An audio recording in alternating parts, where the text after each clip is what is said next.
Alright, twins, and the look. We're here, bro. You know what I'm saying? Hope all my twins doing good or like good shit, man. You know what I'm saying? I'm probably gonna drop this later on in the day. Probably later on around like 7 o'clock, 8, something like that. Don't know. But yeah. Different little vibe today, you know what I'm saying? I seen this, so I said, yeah, this look a little interesting, you know what I'm saying? So I'm gonna go ahead and see what they talking about. You know what I'm saying? Hopefully it's a good little watch, you know what I'm saying? But nonetheless, hope all my twins doing good, you know what I'm saying? All like good shit, man. You know what I'm saying? We coming up on 500 subs. Go ahead and drop a sub for the twin, you know what I'm saying? Go ahead and drop a like. And yeah, I appreciate you and I appreciate your time. Anyways, let's go ahead and see what they on, man. We're gonna catch this little vibe.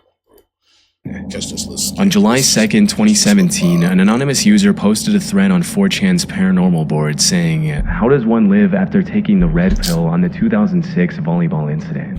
Now, if you're wondering what that incident was, it's a strange and disturbing story.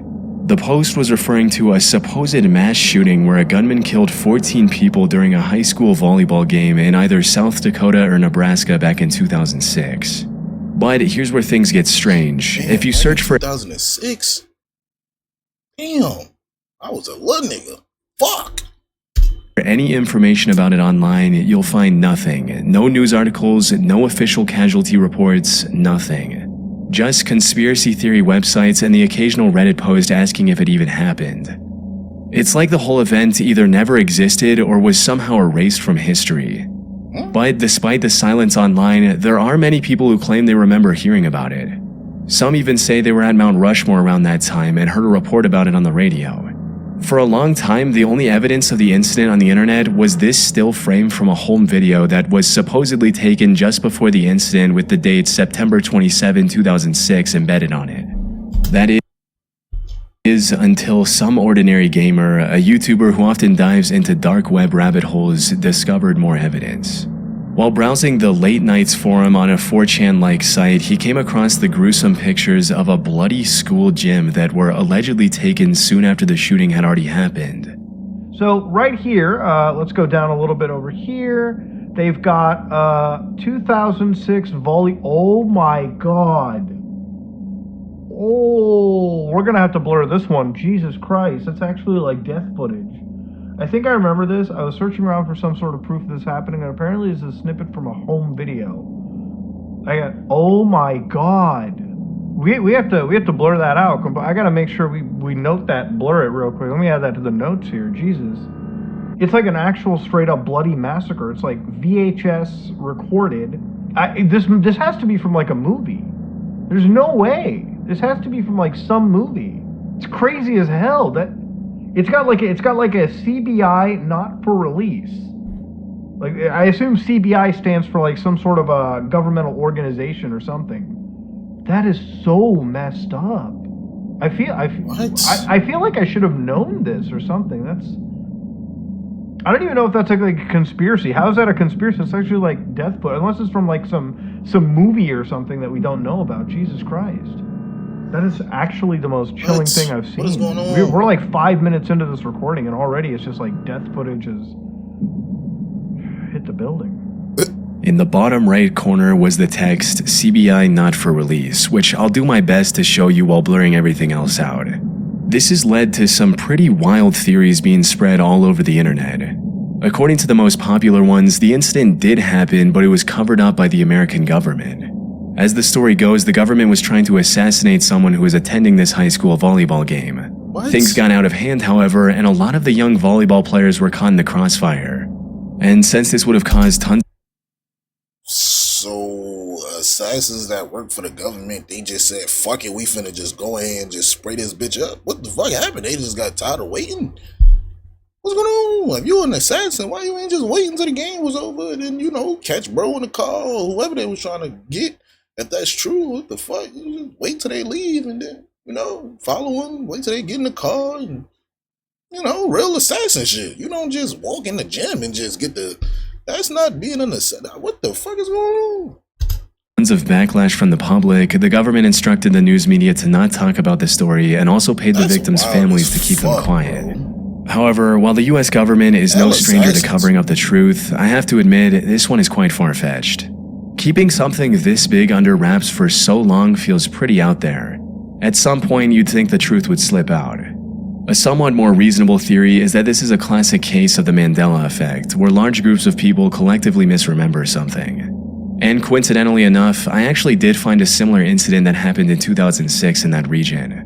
In the Platte Canyon High School situation, 53-year-old Dwayne Roger Morrison took 7 female students hostage, attacked them, and ended up shooting one of them. This also took place on September 27, 2006, which is the same date on which the alleged photo was taken before the incident. Its location in Colorado might also explain why people from the Midwest remember hearing about it on the news. But there are some major differences. Most notably, the Platte Canyon incident had nothing to do with a volleyball game, and there was only one death. But in saying all of that, the most likely scenario is that all of this is a hoax. While researching this incident, I came across an interesting post on the forum Above Top Secret from 2017. In this post, the OP was talking about creating a hoax in which multiple school shootings happened in 2006 in tiny towns, but any information relating to these incidents has been mysteriously erased from the public record. But if that's the case, the images that some ordinary gamer came across, where did they come from? Considering it's been over 7 years since this first contraction on the internet, it's unlikely we'll ever know the answer to this disturbing internet rabbit hole. Grave robbing for morons. I believe that, twins. I don't know what's going on, man. I don't know. That's some weird shit. I ain't gonna lie. That's real weird, bro. That's crazy. What you mean? So nobody. Fuck it. On August 8, 2014, a user by the name Simon Pred J posted a video on YouTube titled Grave Robbing for Morons. This was a digital re-upload of a very old VHS video, an extremely chilling one at that. In it, a young man goes into disturbing detail explaining step by step how to rob graves and sell the remains on the black market. What? By the eyes or the nose. Yeah, you pull out, put your finger all. What? Huh? Into disturbing detail explaining step by step how to rob graves and sell the remains on the black market. Grab it by the eyes or the nose. Yeah, you pull out, put your finger all the way in. There's nothing there that will hurt you at all. Or you have to make sure of that. There's nothing that can hurt you. Do not be afraid.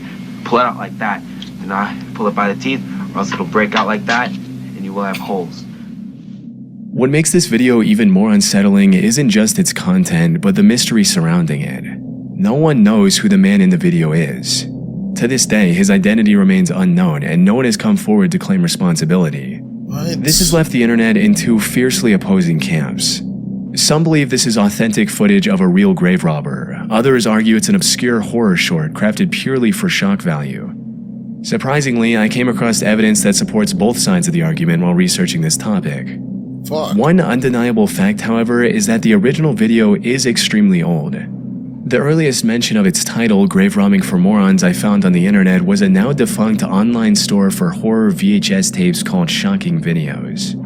This website listed the tape for sale in April of 2003, stating, "What we have here is genuine camcorder footage of a drunken teenage stutterer giving a half-hour lecture on how to steal body parts from graveyards for fun and profit while holding a fresh, rotting skull in his hands."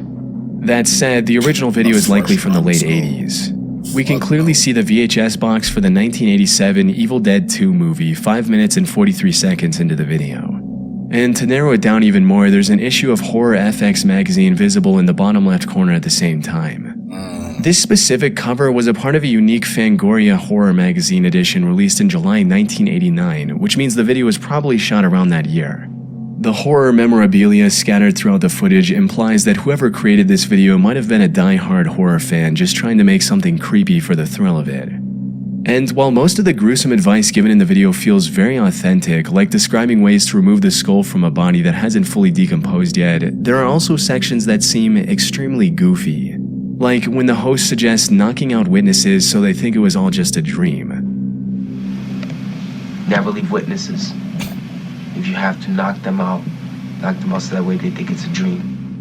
This gives further credence to the theory that the subject doesn't have any real grave robbing experience and is just making it all up for the video. On the other hand, some people argue that the skull he's showing in the video is far too detailed to be fake. As for the inconsistency in the advice, that could be explained by the theory that this was likely his first time robbing a grave. and that he was simply making things up to seem more knowledgeable on the topic than he actually was. But this is where things start getting really eerie. Toward the end of the tape, the guy almost mumbles his full name, but stops himself before saying his entire last name. Okay, this was made by Anthony. Well, as a matter of fact, let's forget the last name. And in 1999, a man named Anthony Casamassima was arrested in New York for stealing an expensive stained glass window from a cemetery. There was a real possibility that this was the same person who made the grave robbing for Morons Guide. That being said, there are a few inconsistencies that say otherwise. For instance, I did not find any charges against Anthony Casamassima that mentioned him desecrating bodies. He was more into stealing valuable artifacts like stained glass. And more importantly, Casamassima was 40 when he was arrested in 1999. If he made the tape, he would have been around 30 at the time. However, given the young appearance of the video's subject, that seems highly unlikely. I also found a couple more theories as well, but most of them lead to dead ends. One such theory claims the guy in the video might be Craig A. Bradley, who was arrested in 1995 for stealing human remains from a cemetery in upstate New York. Craig would have been around 24 when the grave robbing video was filmed, which fits with the young appearance of the guy in the tape. Plus, he even looks a bit like him. However, the issue with this theory is that Craig doesn't have the stutter that was prominent in the original video. Usually, winter months I'm laid off. So winter months don't usually pay. Dig for you and everything. So you dig and your friend digs, and then it's another friend digs. You have to find someplace really Bro, what the fuck? That shit just scared the shit out of me, bro. I swear to God. Bro, that shit just scared the shit out of me. Why the fuck did his mouth just get to moving like that, bro? Yo, that shit did not look like human-like. I swear to God, bro. That shit just looked that shit just looked so crazy. Yo, that shit just scared the shit out of me. It's another friend dig. You have to find a place really Yo. What the fuck? Secluded. So that way there's yeah, zoom out, bro. No interruptions, okay? Now, he could have faked the stutter in the original video for some reason. However, people on the internet find that extremely unlikely given how real it feels. Grave robber or actor, the stutter is real. I've known several people with really bad stutters, and it's such a specific, uncontrollable behavior that makes it hard to fake. This kid's stutter feels unique and authentic. I've never seen an actor in a movie fake a stutter that felt this real. It's possible one day the person seen in the video will come forward with the truth, but for now we have no idea who the person is or whether or not this extremely realistic looking grave robbing video is real. Strange sounds in the sky. Over the past 50 plus years, there have been numerous reports of people hearing mysterious sounds coming from the sky. In some cases, the mysterious noise resembles the sound of screeching metal, like someone dragging heavy metal furniture across the floor.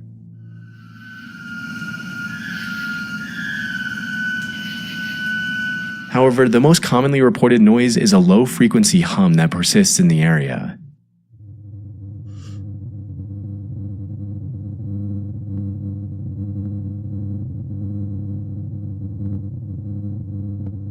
Those who can hear these sounds describe them as omnipresent and extremely annoying. And according to the BBC, the humming noise has been linked to at least one person ending their own life in the UK. Damn. However, while there are likely many legit reports of people hearing a mysterious humming, which we'll get to in a bit, many of the claims are either fake or can be explained quite easily. For instance, the metallic screeching noise could simply be from a nearby railroad with a long freight train rounding a corner and causing vibrations. Some of these trains are incredibly lengthy and can take several minutes to pass. Similarly, in another video you can hear what sounds like an extremely loud trumpet.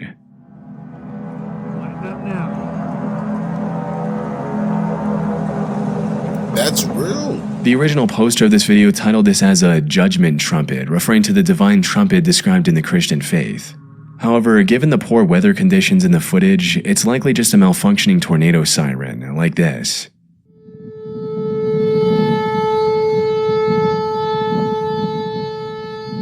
A few of these videos are also outright faked, with the mysterious sounds being edited in to generate views. Type shit, that's what I was thinking. I was thinking them hoes just edited them, bro.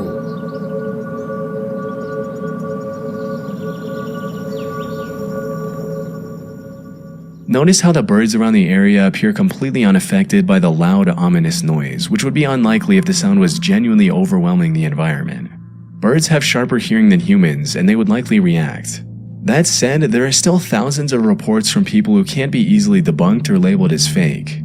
Unlike the examples I've shown so far, the vast majority of seemingly authentic reports involve the persistent, low-frequency hum. This strange phenomenon seems to trace back to Bristol, England in the late 1970s. The city council received hundreds of complaints from residents about a strange noise that was audible at night. One local newspaper even asked readers in the city, "Have you heard the hum?" and almost 800 people said they had. French scientists back then proposed that the sound might originate from the ocean, suggesting that continuous waves could be vibrating the ocean floor. I ain't gonna lie, bro. I'm so scared of the ocean, bro. Like, bro, that shit's so scary. But let me know if it's like some good ocean videos and shit like that, like that y'all want to watch. Cause I ain't gonna lie, I fuck with that. I ain't gonna lie, but I'm scared of that shit, bro. But I be wanting to know a lot about that shit. You know what I'm saying? I be watching videos and shit like that. So let me know if y'all into that, bro. But yeah, I don't play with that ocean. I ain't gonna lie, I don't play with that. Now, this explanation might have been true for Bristol. Pool, I fuck with them pools now. You know what I'm saying? You know what I'm saying, bro. My mom used to work at the pool. I used to go to the pool every fucking day, bro. So I can swim, but like that ocean shit, But as time went on, more and more people around the world started reporting these disturbing humming noises. And it appears the Bristol hum is still present to this day. There are many theories that attempt to explain the bizarre global phenomenon. And these can get into some truly out there conspiracies, like aliens or secret underground civilizations in the hollow earth. However, the most plausible explanation I found suggests that these sounds are more connected to the listeners themselves rather than their surroundings. Things like hypersensitive ears and early signs of hearing issues like tinnitus could be a major contributor. Another possible reason could be the increasing levels of anxiety and stress. A BBC researcher also noted that she only heard the hum when she was exhausted and stressed out, which further supports the notion of this mysterious hum being a psychosomatic or stress-related phenomenon. Damn. During my research, I even found the video claiming to capture the strange humming sound. But when I watched it, there was nothing unusual, just regular environmental noise.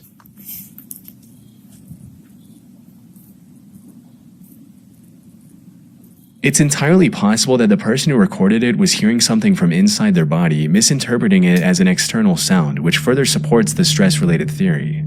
However, this doesn't explain the hundreds or even thousands of other videos that do include the hum. And given the endless amounts of possibilities for each individual case, I doubt we'll get a concrete answer anytime soon.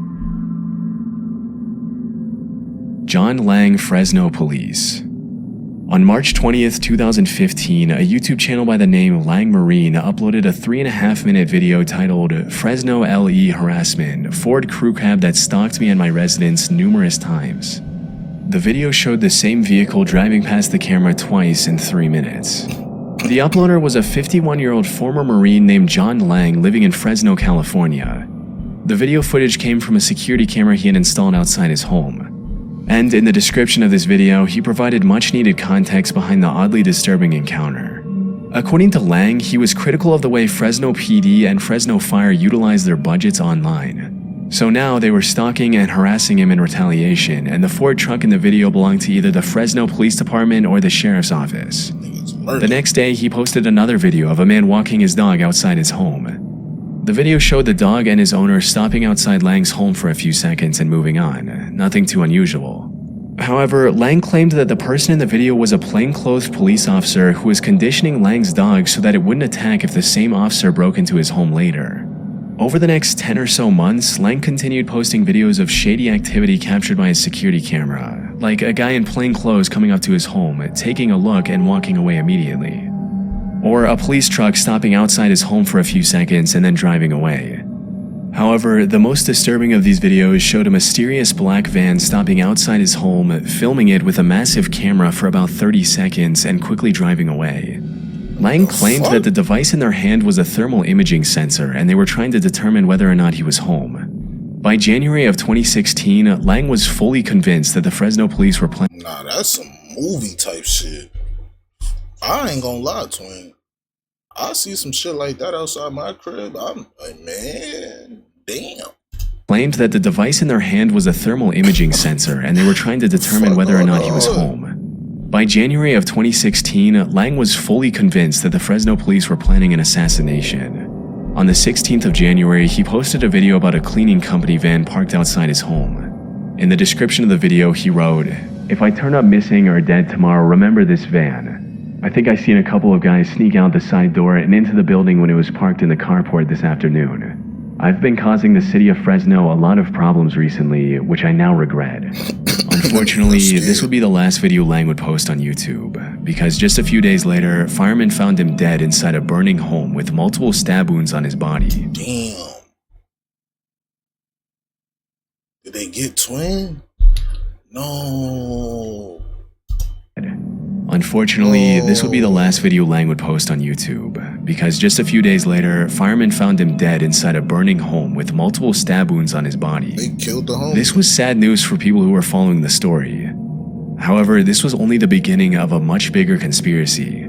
You see, when the news of his death initially broke, the reports stated that he had a few stab wounds on his upper back as well. If this were true, it would validate all of Lang's worries about getting assassinated. This would also put the Fresno PD as the #1 suspect for his murder. However, when the Fresno coroner released Lang's autopsy report, it only mentioned 3 self-inflicted stab wounds on his chest, and there was no mention of any stab wounds on his back. In his chest?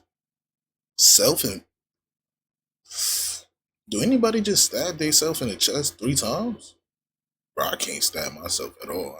I can't do that. 3 times in the chest?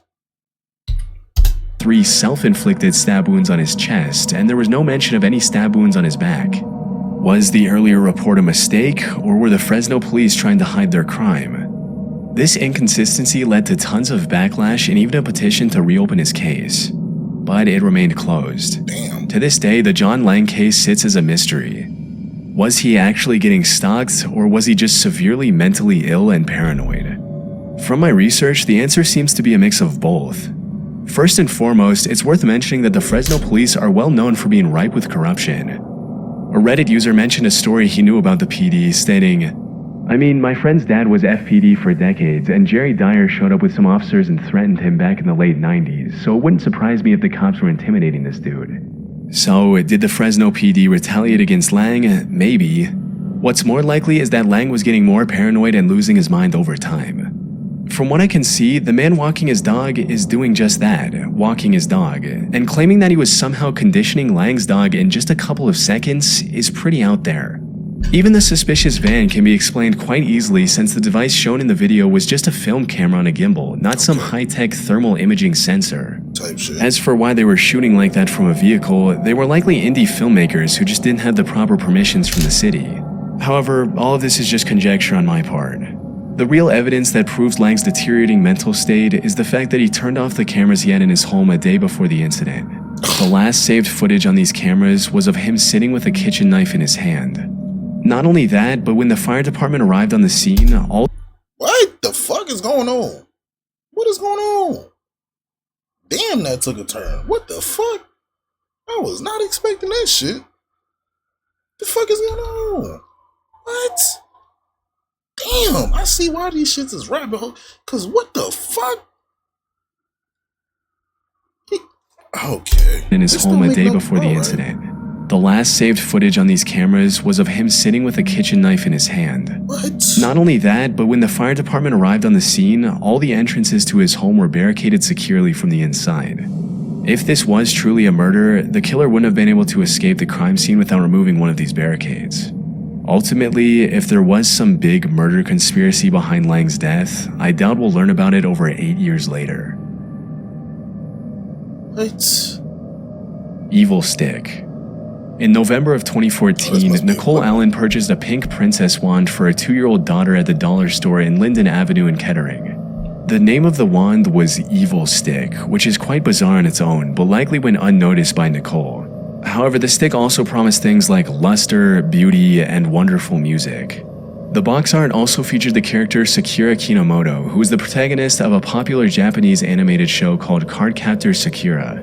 In the show, Sakura is essentially a magical princess. So, the inclusion of just a cute-looking character made Nicole drop her guard even further.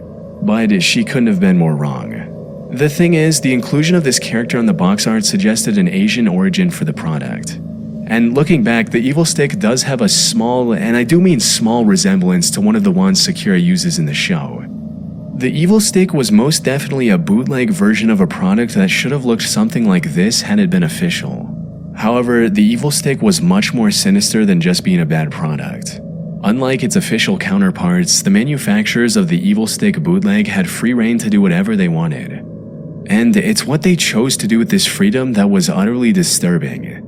You see, the top of the wand had a shiny foil fitted in, likely to imitate the shiny star in the official wand. However, this foil was hiding an image under it, and when Nicole's daughter accidentally removed the foil while playing with the wand, she was greeted with a downright disturbing image of a creepy-looking woman slitting her own wrist. This was likely petrifying for the little girl, but that wasn't all. If you pressed the button on the wand, instead of the wonderful music it promised, the wand played a haunting laugh. This also turned on a light behind the creepy image, so the little girl would have likely seen it even if she hadn't removed the foil. What the fuck? When Nicole found out about the disturbing truth, she made her findings public in hopes of getting this creepy toy banned from stores. News coverage of the Evil Stick quickly went viral, but the toy remained as mysterious as it was creepy. And the disturbing image concealed within the toy was traced back to French photographer Butcher Ludwig, who appears to be a master of creating the most nightmarish artworks one can imagine. Damn. Nearly all of his work is too graphic for YouTube. For most of them, however, even a quick glance is enough to trigger your fight or flight response. As for why the gory, horror-filled work of his photograph was— Why are you gonna do that, bro? Like, why would you do that, bro? Like, why would you stolen do to be that? included in Like, a children's what did you- toy, like, there no was one no knows for reason to sure. do that, The bro. only other thing Like, people learned about the Evil Stick you after— really just set me up, bro. Like, you really a hoe. Cause you really just set me up, though. Like, and I felt it. Pause. But like, bro, I was like, bro, he finna put that bitch on the screen, huh? He put that bitch. Ooh, ooh. Get me out after here, examining bro. its package was that it was manufactured in China, Finish and your that's bid, it. bro. The packaging didn't have the name of the manufacturer. I even looked up the universal product code embedded in its barcode. Yeah, bro, he just scared the shit out of me. Fuck that nigga. He a hoe. WVid though. Anyways, man, go ahead and like, comment, subscribe, like good shit, man. Let me know how y'all felt about that, man. Let me know if y'all like videos like this. Let me know if there's some ocean videos y'all want to see. You know what I'm saying? Anything like that, you know what I'm saying? All that good shit, man. Yeah. Hope all my twins doing good, you know what I'm saying? All that good shit, man. Like I said, I'm feeling good today, you know what I'm saying? So, I think I'm feeling a 20 ball today. I ain't gonna lie. Feeling a 20 ball. I ain't gonna lie. But anyways, yeah. I got a few more videos with y'all boys. You know what I'm saying? I appreciate all my twins. I appreciate you. I appreciate your time. We're coming up on 500 subs. So go ahead and drop a sub. And yeah, I'm gonna go ahead and get out of it, man. I'm gonna see y'all niggas in the next one, bro.